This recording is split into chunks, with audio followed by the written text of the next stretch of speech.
नमस्कार. माझं नाव आहे महादेव शामराव गायकवाड. काक्रम्मा इथला राहणार आहे मी. तालुका तुळजापूर, जिल्हा धाराशिव. काही नाही, बाकी मला आनंद झाला या गोष्टीचा की राम मंदिराचं निमंत्रण मला मिळालेलं आहे. मी राष्ट्रीय स्वयंसेवक संघाचा एक कार्यकर्ता आहे, सामान्य कार्यकर्ता. आणि अनेक दिवसापासून, साधारण 76-77 पासून मी हे संघाचं काम करतो. या निमित्तानं मला ही संधी मिळालेली आहे, त्याचा आनंद वाटतो मला. सुरुवातीला या संघाच्या रचनेमध्ये जिल्हा संघचालक वगैरे अशा अनेक पदावर काम केलेलं आहे मी. आणि भटके विमुक्त विकास परिषद, प्रतिष्ठान याचंही काम केलेलं आहे. आणि त्या दृष्टिकोनातून हे काम करत असताना जे अनेक अनुभव आले, हिंदुत्वाचं काम केलं, कदाचित त्याचं श्रेय त्यांना वाटलं असेल की बाबा संघाच्या रचनेतून यांना संधी द्यावी. संघानं संधी दिली आहे, संघाचं मनपूर्वक मला आभारच मानावे वाटतात. खरं म्हणजे मी फार काय केलं असं मला अजूनही काही वाटत नाही. कारण हे काम करणं हा सहजतेचा भाग आहे. आपण जसं रोज खातो, पितो, राहतो, आंघोळ करतो, जेवण करतो, हे जसं सहजपणानं आहे, तसंच हे कार्य आहे. हिंदुत्वाचं कार्य तसंच आहे आणि तसं प्रत्येकाकडे असलं पाहिजे. उडून तरून आणण्यामध्ये काही अर्थ नसतो. या दृष्टिकोनात मी हे केलेलं आहे. पण याचा एवढी मला संधी मिळेल असं काही स्वप्नातही कधी वाटलं नव्हतं. आईवडिलांची पुण्यही असेल, आजोबा आजीचे संस्कार असतील, कारण या संस्कारातूनच मी मोठा झालो. आणि लहानपणापासूनच मला देवाधर्माचं आकर्षण आहे. रामाचं तर फार आकर्षण आहे. या दृष्टिकोनातून कदाचित पूर्वपुण्याही, आपलं काही केलेलं काम, या सर्वांचं एकत्रित परिणाम म्हणून कदाचित मला ही संधी परमेश्वरानं दिली असावी, रामानंच दिली असावी असं मला वाटतं. आणि त्याचा आनंद आहे मला. आता यामध्ये आम्हाला निमंत्रित केलेलं आहे पूजेसाठी. देशातून 11 असतील, पण महाराष्ट्रातून केवळ 2 आहेत.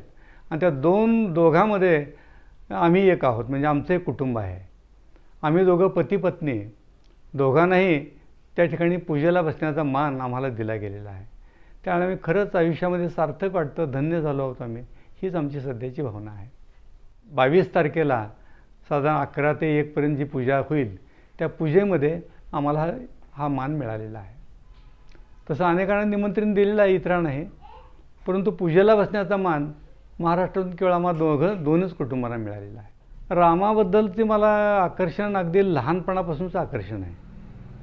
अगदी आम्हाला आजोबाजी जेव्हा गोष्टी सांगायचे, पोथी पुराणात काय घेऊन जायचे, तेव्हापासून आकर्षण आम्हाला रामाचं आहे. आणि मग राम एवढी मोठं काही आपल्याला संधी देईल असं, माझ्या आजारपणाच्या काळातसुद्धा अशीच एक संधी, त्यावेळेला मी खरं म्हणजे कोरोनाच्या काळात कोमात गेलो होतो. तो एक प्रसंग मोठा सांगण्यासारखा आहे. आणि कोमात गेला असताना मला काही शुद्ध नव्हती, काही नव्हतं. मला दवाखान्यात कसं नेलं, काय नेलं, काही माहीत नव्हतं. माझ्या तोंडून काहीतरी बडबड चालू होती. पण नंतर त्या बडबडीत जेव्हा थोडी शुद्ध यायला लागली आणि उच्चार जरा स्पष्ट व्हायला लागला, मग या लोकांना कळलं. त्यावेळेला मी जय श्रीराम, जय श्रीराम असं मुखातून शब्द बाहेर पडत होते. आणि मग सगळे म्हणायला लागले, अरे आबा जय श्रीराम म्हणतायत, जय श्रीराम म्हणतायत. म्हणजे माझ्या अंतःकरणातच ते राम होता. आणि कदाचित त्या रामानंच मला पुन्हा त्यावेळेला जीवदान दिलं. आणि कदाचित राहिलेलं उर्वरित आयुष्यसुद्धा अशा सत्कारणी लावावं अशीच माझी धारणा राहिली. आणि त्याचं फळ कदाचित रामानंच मला दिलं असेल असं वाटतं मला. हां, ते विषय कसा झाला, तिनं मला खात्रीपूर्वक विचारलं की मी याला तयार आहे, पण ती मोदींची भेट होईल का? मी जागा म्हणलं, रामाला आपण भेटायला जाणं महत्त्वाचं आहे. नाही, पण ते मोदीनं हे सगळं घडवून आणले. मोदीची भेट ना, मग मी नक्की येणार, अशी तिची भावना होती. चांगली गोष्ट आहे म्हणलं, तुझी मोदीवरची भक्ती काही महत्त्वाची नाही, कमी महत्त्वाची नाही. कारण मोदीनं हे घडवून आणलेलं सत्य वस्तुस्थिती आहे, ती जगाला माहीत आहे, देशाला माहीत आहे. प्रत्येक हिंदू माणसानं कृतकृत्य व्हावं, आभार मानावं. इतकं मोठं काम या बाबतीत ही. बाकी राजकारणात मी शिरत नाही, राजकारणाचा मला गंध नाही आणि मी त्यात इंटरेस्टही घेत नाही कधी. पण हे जे हिंदुत्वाचं काम केलेलं आहे मोदी साहेबांनी, ते निश्चितपणानं मोलाचं आहे. कारण आजपर्यंत दबलेला जो हिंदू आवाज होता, तो आता पुन्हा एकदा जरा मोकळा झालेला आहे, सुट्टा झालेला आहे. त्यांना एक स्वातंत्र्याचा एक असा अनुभव यायला लागलेला आहे. आजपर्यंत असं काही देवधर्म म्हणले कोणी म्हणायचं, अरे काय अंधश्रद्धा आहे तुझी. म्हणजे श्रद्धेलाही अंधश्रद्धा म्हणणं ही एक फॅशन अलीकडे झालेली होती. पण तसं काही नाही. खरं तर श्रद्धा ही श्रद्धाच असते. श्रद्धेचा भाव प्रत्येकाच्या मनामध्ये जागवण्याचं काम मोदीनं एक शासन प्रमुख म्हणून केलेलं आहे, देशातला प्रमुख म्हणून केलेलं आहे. ते कार्य निश्चित अभिनंदनीय आहे आणि कौतुक करावं तेवढं थोडंच आहे. सांगा. माझं नाव निर्मला महादेव गायकवाड, राहणार काकरंबा. मला हे कळाल्यानंतर मला मनात खूप आनंद झाला. आम्हाला अयोध्याला जायचा मान मिळाला. आता आम्ही कपडे बिपडे सगळी तयारी केली. आता सोलापूरहून ट्रेननं जायचं आहे. राम मंदिराचं पूजेला मान मिळाला. मला आनंद झाला. माझ्या सासू सासऱ्याचे पुण्य आहे म्हणून हे सगळं मान्य मला मिळालं. हे सगळं मोदीजीमुळे झालं. कसं? मोदीजीमुळे झालं हे सगळं राम मंदिराचं.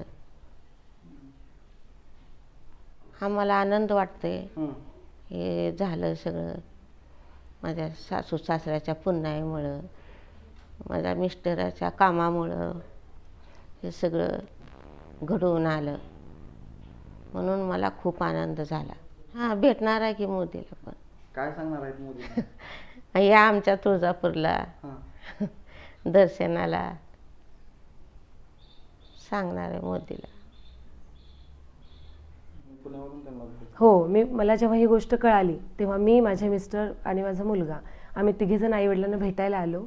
आणि ही माझ्यासाठीच नाही तर मी पुण्यामध्ये डेक्कन एज्युकेशन सोसायटीमध्ये DS प्रायमरी स्कूलमध्ये एक टीचर आहे. तर माझ्या सर्व शिक्षक, जे माझे शिक्षक मित्र आहेत, ह्या सर्वांकडून माझ्या आईवडिलांना शुभेच्छा देण्यासाठी आलेली आहे. हा माझ्यासाठीच नाही, सर्व महाराष्ट्रासाठी खूप कौतुकाची गोष्ट आहे.